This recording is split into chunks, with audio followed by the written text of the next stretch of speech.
मारूफ YouTuber और family vlogger रजब भट्ट के घर कल तकरीबन शाम 6 से 7 बजे के दरमियान जो है इनके घर फायरिंग का अफसोसनाक वाकया पेश आता है। इस वाकये के हवाले से रजब भट्ट ने अपनी वालदा के साथ बैठ के एक वीडियो पैगाम में तमाम तर इस वाकये के हवाले से तमाम तर डिटेल्स बताई। आज के इस वीलॉग में इस अफसोसनाक फायरिंग के वाकये के हवाले से तमाम तर डिटेल्स जो हम तक पहुंची वो आपके सामने रखेंगे। रजब भट्ट ने कल तकरीबन 7-8 बजे के करीब एक स्टोरी लगाई अपने इंस्टा अकाउंट पे, जिसपे उन्होंने बताया कि एक बड़ा सीरियस नौयत का मामला है और इस हवाले से वो अपने वीलॉग में तमाम अपने जो व्यूअर्स हैं उनको ये बताएंगे कि क्या हुआ। और उन्होंने साथ अपने घर की विंडो खिड़की से ऊपर से दिखाया कि नीचे पुलिस के डाले मौजूद थे और तफ्तीशी टीम भी मौजूद थी। और ये सबसे पहले उन्होंने इस अंदाज में अवामुन नास के सामने बताया कि उनके घर कोई अफसोसनाक वाकया हुआ है। उसके बाद रात को तकरीबन 10 बजे के करीब इन्होंने अपनी वालदा के साथ बैठ के एक वीडियो रिकॉर्ड की, जिसमें उन्होंने बताया, उन्होंने वीडियो का कुछ आगाज इस तरह से हुआ कि उन्होंने अपने हाथ में कुछ गोलियों के खोल पकड़े हुए थे। उन्होंने वो गोलियों के खोल दिखाए और साथ उन्होंने कहा कि ये मेरे प्यार का नतीजा है। और उसके बाद उन्होंने कहा कि 27 सितंबर तकरीबन 6-7 बजे के करीब उनके घर के बाहर तकरीबन 6 बाइक्स पे 12 अफराद, मतलब कि एक बाइक पे 2 अफराद मौजूद थे, 12 अफराद आते हैं उनके घर के बाहर और उनके घर के बाहर जो उनका सिक्योरिटी स्टाफ या उनके गार्ड्स मौजूद थे उनसे कहते हैं कि रजब से मिलना है।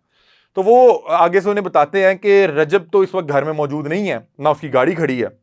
और फिर वो बताते हैं कि मैं वीलॉग के सिलसिले में अपने व्लॉग जो है उसको रिकॉर्ड करने के लिए बाहर निकला हुआ था। तो अब ये उन्हें बताते हैं कि रजब घर में नहीं है। तो वहां पे कोई बहसी होती है, कोई तकरार होती है, जिसपे उन 12 अफराद की जानिब से जो है बदतमीजी की जाती है, इनके गार्ड्स पर तशद्दुद किया जाता है और उसके बाद वो लोग वहां पे कुछ हवाई फायर करते हैं, कुछ इनके गेट पे फायर करते हैं और उसके बाद वहां से चले जाते हैं। अभी तक मुझे जितना पता है शायद गालबन ये रजब भट्ट जो है बहरिया टाउन में रहते हैं और बहरिया टाउन की तो सिक्योरिटी वैसे बड़ी सख्त है और जगह जगह मुख्तलिफ कैमरे भी मौजूद होंगे और इवन के रजब भट्ट के अपने घर में भी जाहिर बात है सिक्योरिटी के पर्पज के लिए बहुत से कैमरे लगे होंगे। तो बहरहाल इस तरह से ये मामला पेश आता है, फायरिंग होती है और जो उनकी वालदा इस वीडियो में उनके साथ बैठी हुई थी वो उनको टोकती हैं और कहती हैं कि रजब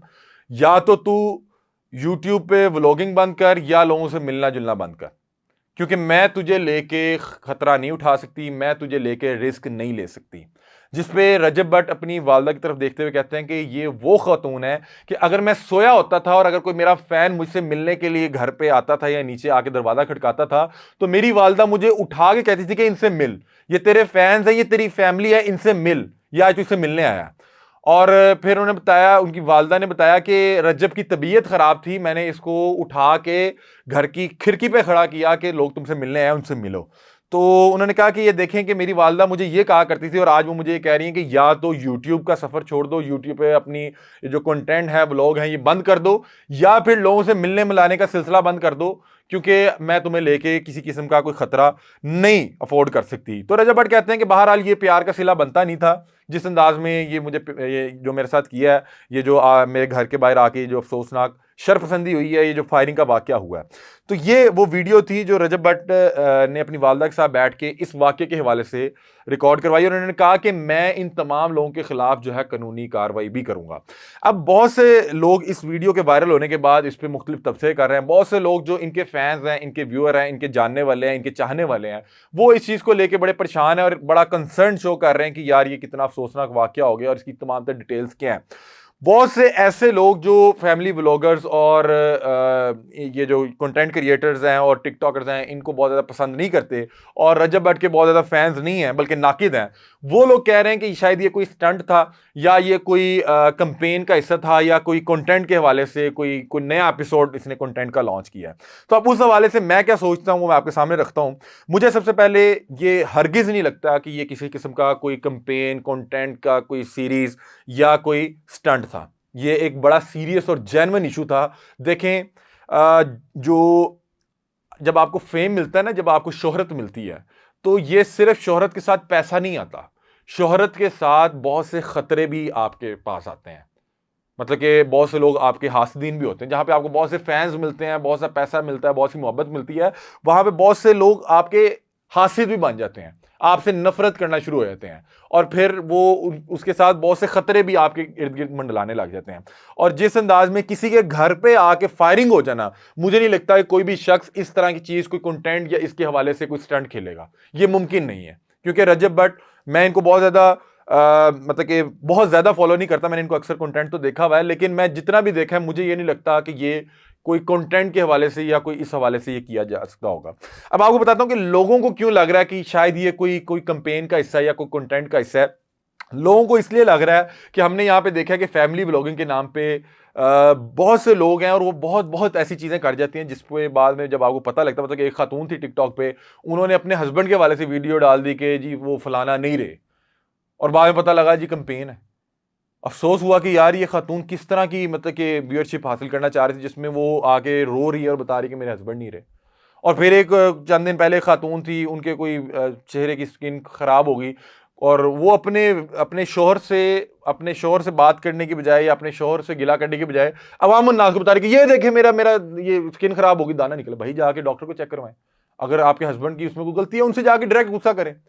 मतलब कि बहुत से लोग जो है कंपेन के सिलसिले में या इस तरह की चीजें कर देते हैं। और रजब भट्ट के हवाले से बात की जाए तो कुछ अरसा पहले इन्होंने एक कंटेंट किया था, एक सीरीज की थी, जिसमें इन्होंने शायद वो ड्रामाटाइज कंटेंट था, जिसमें इन्होंने डकी के भाई को किडनैप किया, फिर डकी इनके घर आ जाता है, बस इस तरह की कुछ चीजें थी। हालांकि वो भी कंटेंट मेरा ख्याल है थोड़ा सा हसास था, इस तरह की चीजें नहीं होनी चाहिए, क्योंकि रजब भट्ट और दीगर जो फैमिली व्लॉगर्स हैं, इनकी ऑडियंस ज्यादातर जो है वो 15 से लेके 30 साल के नौजवानों पे मुश्तमिल है, मतलब कि अक्सरियत इन नौजवानों की मौजूद है। अब कोई 15 16 17 साल का बच्चा जिसका जहन बहुत ज्यादा कोई पक्का नहीं है, मेच्योर नहीं है, और वो कच्ची जहनीत का मालिक है, वो देखेगा कि हमारा जो स्टार है, जिसको वो फॉलो करते हैं, जिसको वो पसंद करते हैं, वो रजब हो, डक्की हो, कोई भी हो, और वो किसी को किडनैप कर रहा है, बेशक वो ड्रामाटाइज कर रहा है, कुछ भी कर रहा है, या किसी के घर घुस के उसके साथ लड़ रहा है या मार रहा है, तो उसको एक गलत इंपैक्ट जाएगा। वो आपकी ये चीज देख के व्यूज हासिल करने की खातिर या अपने आप को मशहूर करने की खातिर वो भी जाके इस तरह का कुछ स्टंट कर सकता है, या कोई इस तरह की कुछ सीरियस नोयत की हरकत कर दे, उसके बाद उसको बहुत सा कॉन्सिक्वेंसेस भुगतना पड़ जाए, और वो बताया कि जी मैंने तो फलां बंदे को देख के उससे सीखा था, कि उसको शायद पता ना हो कि ये ड्रामाटाइज था या ये स्क्रिप्टेड कंटेंट था। तो बहरहाल इस वजह से मुझे नहीं लगता कि ये कोई मामला, क्योंकि जिस नोयत का ये सीरियस मामला है, ये कोई भी शख्स इसको कोई कंटेंट या कोई व्यूज के लिए ये नहीं कर सकता। दूसरी एक चीज और है कि जो रजब भट्ट ने स्टोरी दिखाई अपने घर की विंडो से, तो नीचे पुलिस के 2 डाले भी मौजूद थे, वहां पे तफ्तीशी टीम भी मौजूद थी। तो कोई भी शख्स या कोई भी इदारा या कोई भी पुलिस हुकाम इस तरह के किसी भी सीरीज या कंटेंट का हिस्सा नहीं बनते आमतौर पे। अब इस वाकये के हवाले से मैंने अभी इस वीलॉग को रिकॉर्ड करने से पहले तकरीबन मेरा जहां तक ख्याल कहता है, मैं अगर झूठ ना बोलूं तो कमो पेश 15 से जायद या 30 के करीब फोन किए, मतलब कि 15 से तो जायद फोन किए मुख्तलिफ लोगों को इस वाकये की एफआईआर के हवाले से। अब हैरानकुन बात यह है कि किसी एक भी क्राइम रिपोर्टर के पास अभी तक इस तरह की कोई एफआईआर मौजूद नहीं है। वल्लाह आलम, अब उसके यानी कि एक और वजह हो सकती है, हो सकता है बहुत से लोग यानी कि इसको ना रिपोर्ट करना चाह रहे हैं। और ये देखें, एक बड़ा मतलब कि एक कंटेंट क्रिएटर है, बहुत से लोग इसको फॉलो करते हैं, किसी भी वेबसाइट पे इसने अभी तक इस खबर को रिपोर्ट भी नहीं किया गया। और क्योंकि जब भी किसी खबर को नॉर्मली वेबसाइट पे रिपोर्ट किया जाता है तो उसके साथ उसकी एफआईआर या उसके हकायक या डिटेल्स साथ लगाई जाती हैं, तो इस वजह से किसी भी वेबसाइट पे अभी तक इसको उस तरह से रिपोर्ट नहीं किया गया। और दूसरा, इसकी एफआईआर अभी तक मैं भी ढूंढने की कोशिश कर रहा हूं। एक दो लोगों ने कहा कि हाँ हाँ कुछ देर में भेज रहे हैं, मिल गई है, लेकिन अभी तक मुझे भी हासिल नहीं हुई। मैंने सलमान कुरैशी साहब, फिर दीगर दूसरे बहुत से अहबाब को फ़ोन किया, और अभी तक किसी के पास बहरहाल इसकी इस अफसोसनाक वाक़े की एफआईआर मौजूद नहीं है। मैं एक दरख्वास्त करना चाहूँगा कि जो